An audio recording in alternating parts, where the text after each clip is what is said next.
was really important for the world to see Indigenous people standing up for their water and how much support Standing Rock got from people around the world. It was an important moment of time. Let the vehicles through, everybody. Please stay on the one side of the road.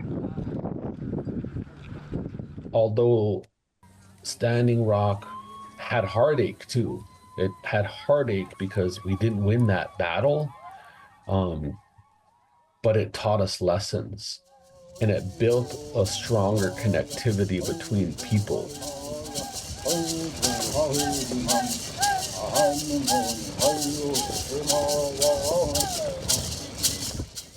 10 years ago, a single teepee stood along the Cannonball River just outside the Standing Rock Sioux Reservation in North Dakota.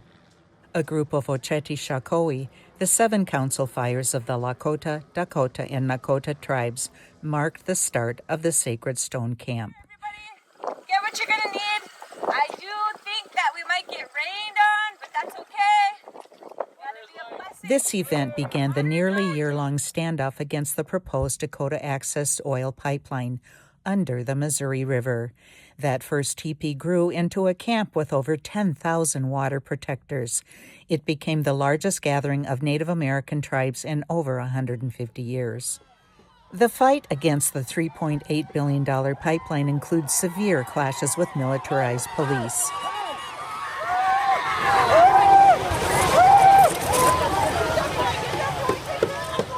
It fell short when the pipeline started operations in June 2017, but not before the protests drew international attention. Many things, bad things have happened to us. Massacres. People from all over the world declared, "I stand with Standing Rock," and the term "water is life," or Mini Wichoni, rang out globally. Deb Holland, the first Indigenous person to serve as the Secretary of the Interior, was at the camp.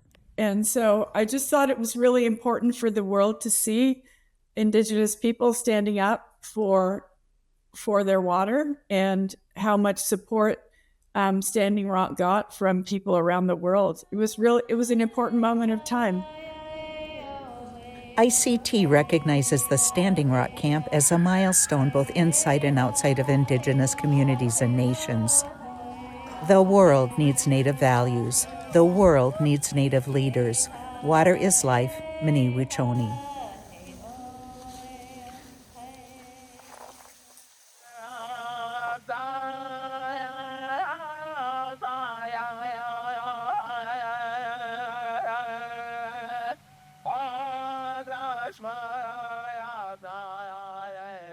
What you're hearing is the best way to be woken up.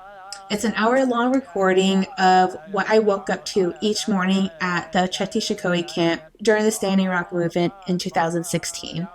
And it's a memory that will stick with me forever. Yate, my name is Jordan Benebigay. I'm Dene and the news director of digital at ICT. 10 years ago, I got to cover the start of the No Dapple movement from the banks of Lake Oahe near Cannonball, North Dakota.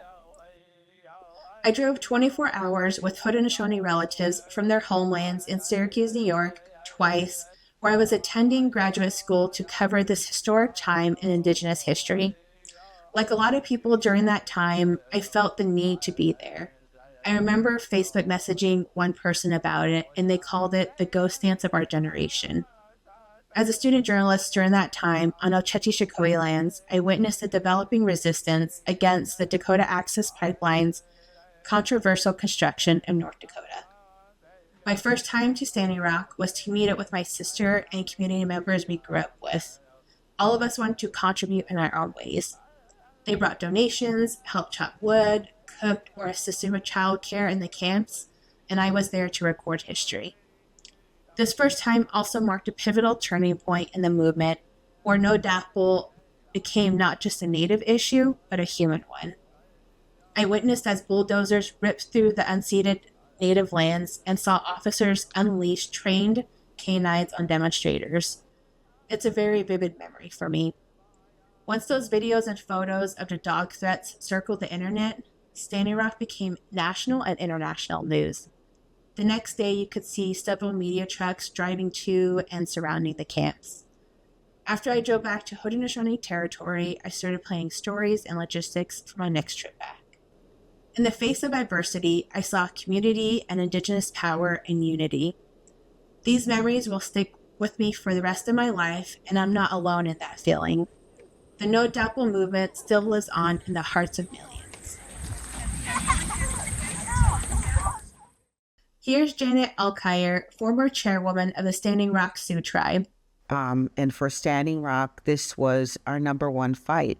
This was the big unknown. I think it was an awakening in regards to protest that maybe this country hasn't seen since the civil rights movement and the AIM movement. Well, here we are in 2016, and we had over 10,000 people come out in the middle of nowhere to protect and speak on behalf of the water. Let the vehicles through, everybody. Please stay on the one side of the road.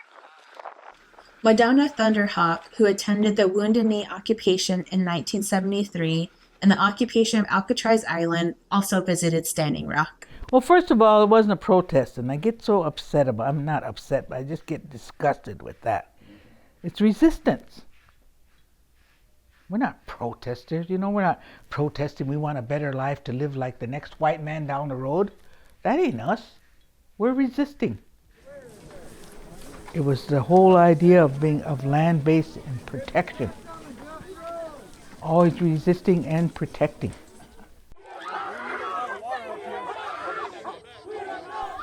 So there's no light at the end of the tunnel. Each generation has an obligation to pick up that resistance and pick up that protection.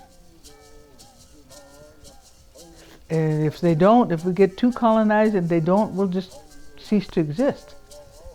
We'll just be among the rest of the poor people in this country, regardless. Won't have an identity, because once the land goes, we go. Simple as that. Participated in. It was a beautiful ceremony. I felt the spirits. I felt very emotional being here this morning. Standing Rock happened on the scale it did because the tribal governments, tribal reservations got involved. It wasn't just movement type people. It wasn't just a handful of people that were concerned. It was tribal governments.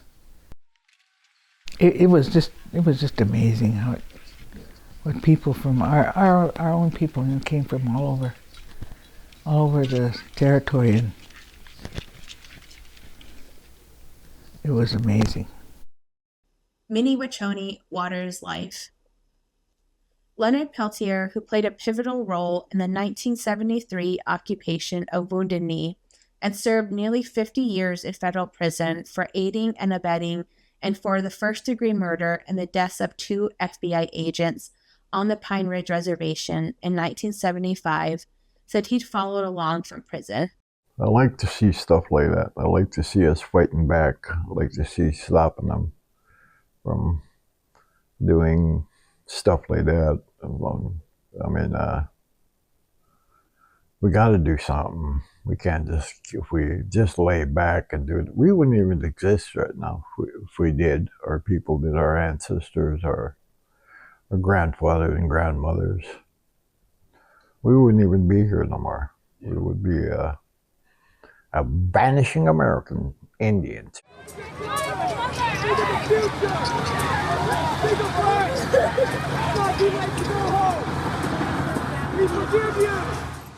Nick Tilson, Oglala Lakota, and the founder of the nonprofit advocacy organization Indian Collective, said he grew up immersed in the American Indian movement. In many ways, Tilson came into his own as an activist at Standing Rock, where he was arrested and charged with reckless endangerment, criminal trespass, disorderly conduct, and obstruction of government function after tying himself to a piece of machinery. The charges against him have since been dropped. I think the biggest impact definitely has been like a generation of young people who feel the responsibility and have the courage to continue to make change in the world.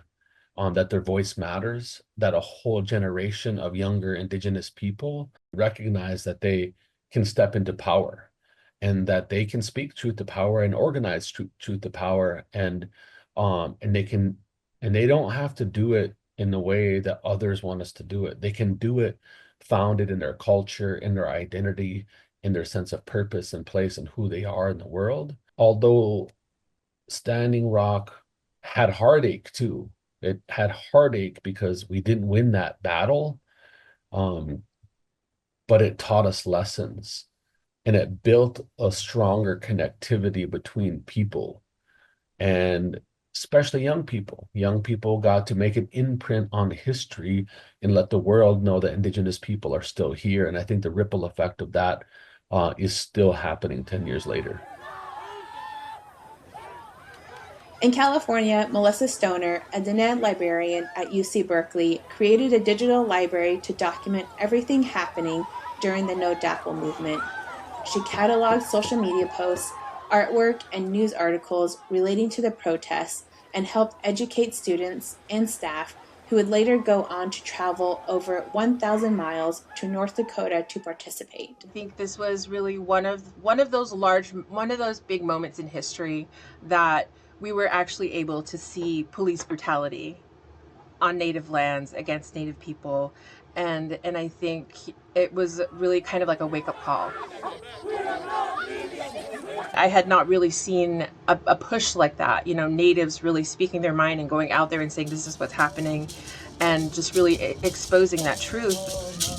This was some people's first time interacting with Native communities.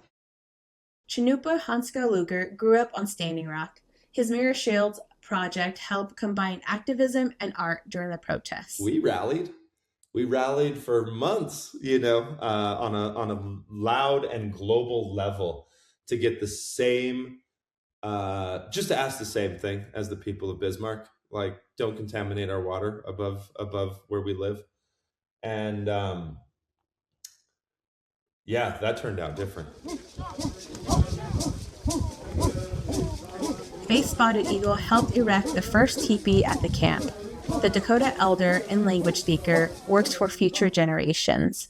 I think one of the greatest things that came out of Standing Rock for the generations, and it happened at KXL too, is that our young people dreamed of a time where they could be in a large camp circle in with our sister, the environment, and it happened.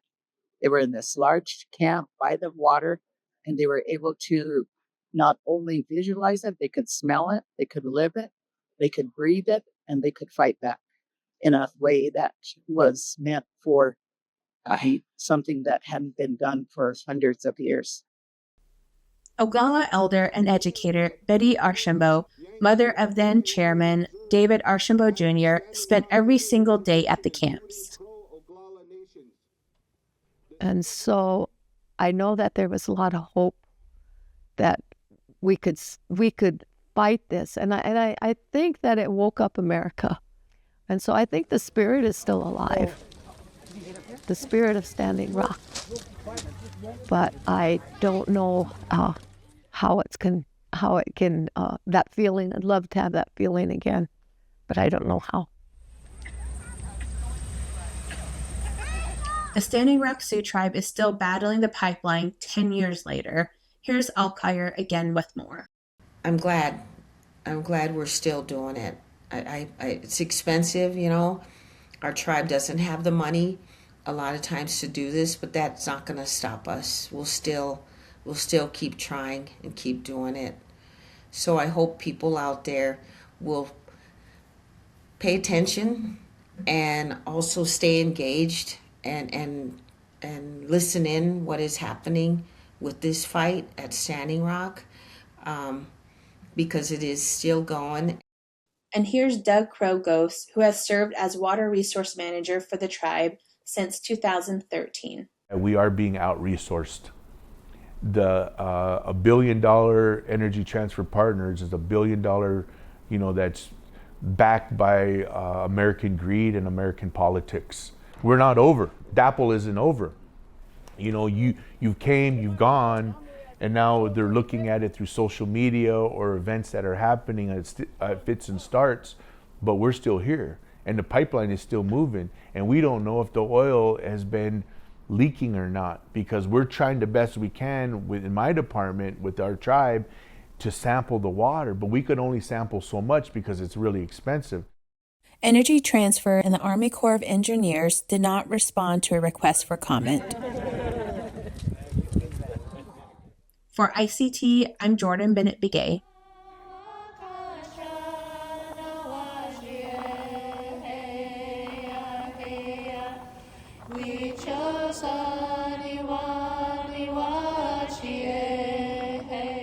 As we move forward, it's up to the next generation to continue the fight for Indigenous sovereignty.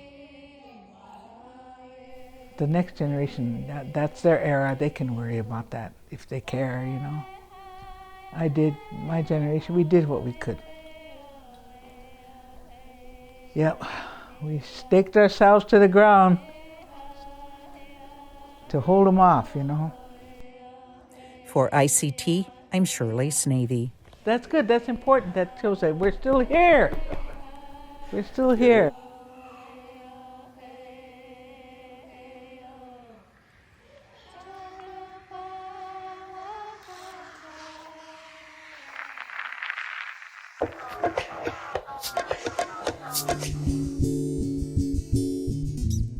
Tsapakasla.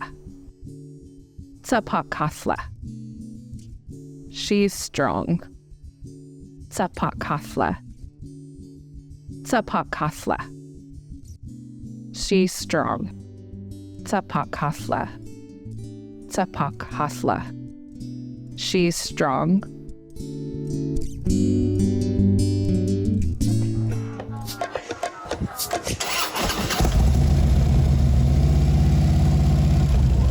These women aren't just regular motorcycle riders.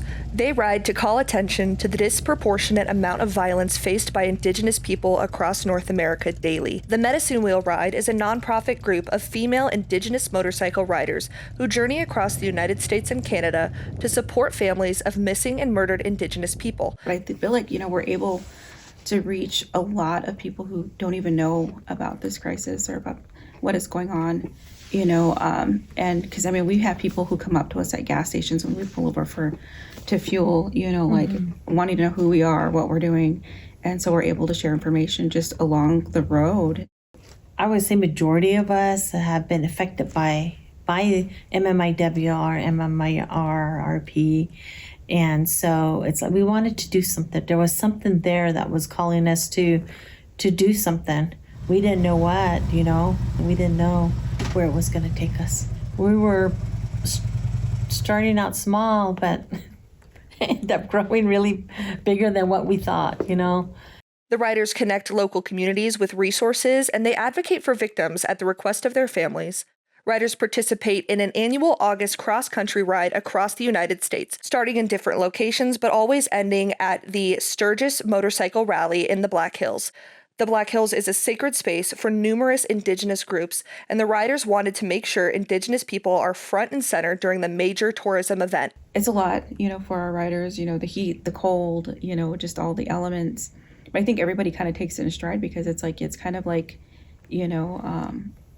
our way of just giving back. Like when I know, for me, like whenever I'm hot or I'm suffering, I'm like, this is nothing compared to what these families are going through.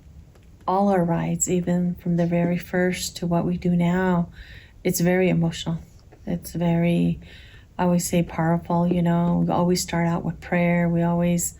And I think that it's, to let them know you're not forgotten, During their stops throughout the year, riders gather red ribbons with names of victims written on them and later bring them to Bear Butte in South Dakota. Like last year, a father had given me his daughter's jersey, to wear while we're riding because, he said she always wanted to travel and this could be a way for her to travel with us. And so I wore her jersey last year whenever we rode.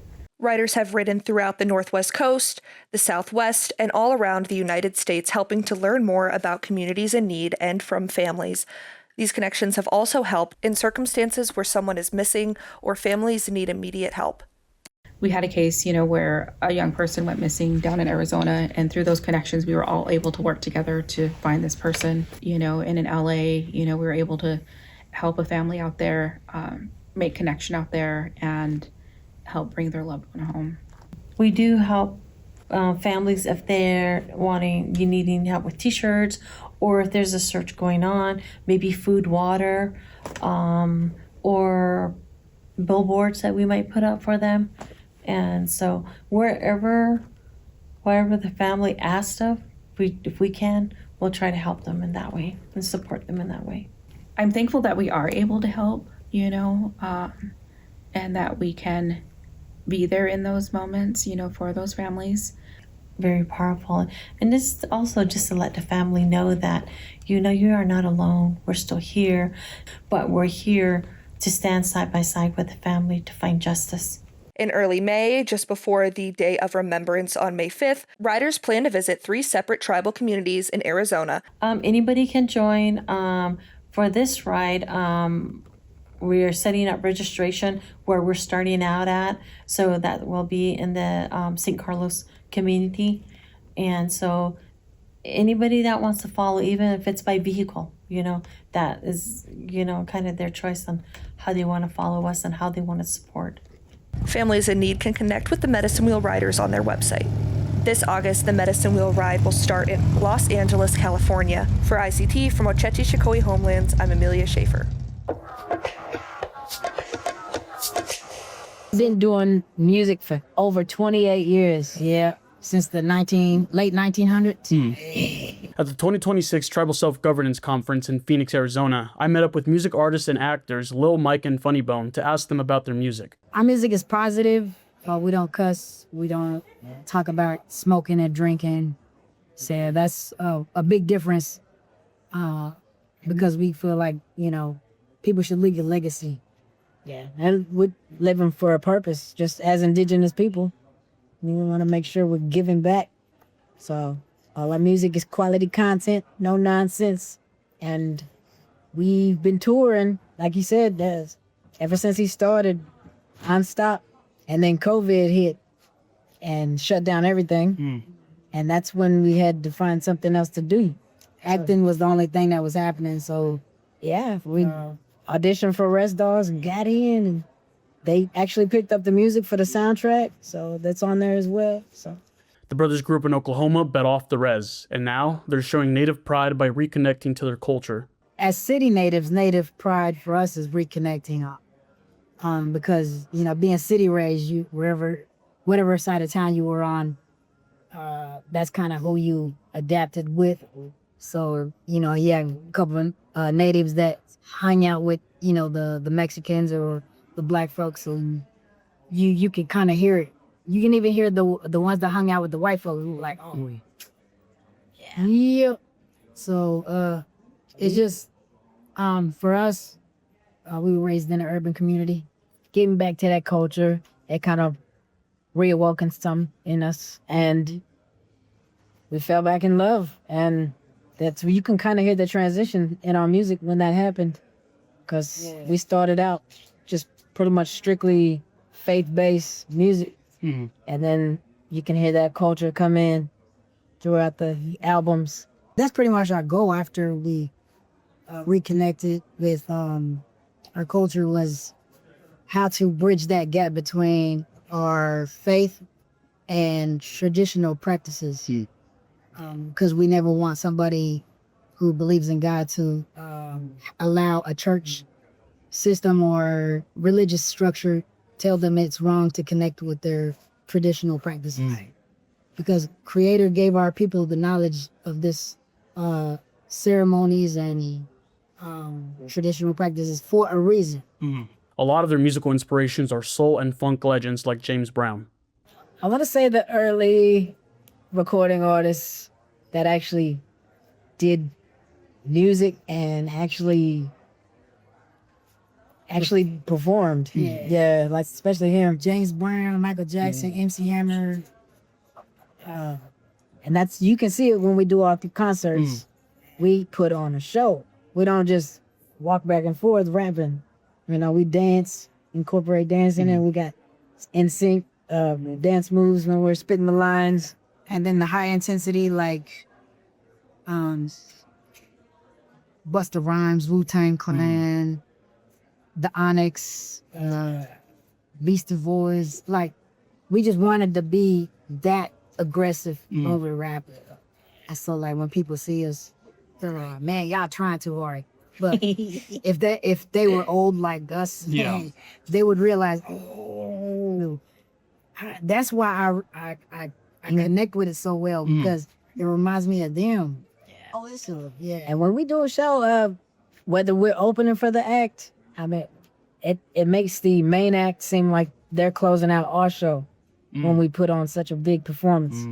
So we've done it with all kind of artists, big name artists, you name it. I mean, we're booking events all over. We're looking forward to going overseas. Because we've been bouncing back and forth from the States to Canada. Okay. And all over the States, but we have yet to go overseas. Our music is loved in different countries like France and Japan, Australia, Germany. So worldwide, they're loving us. For ICT, Daniel Herrera Carbajal.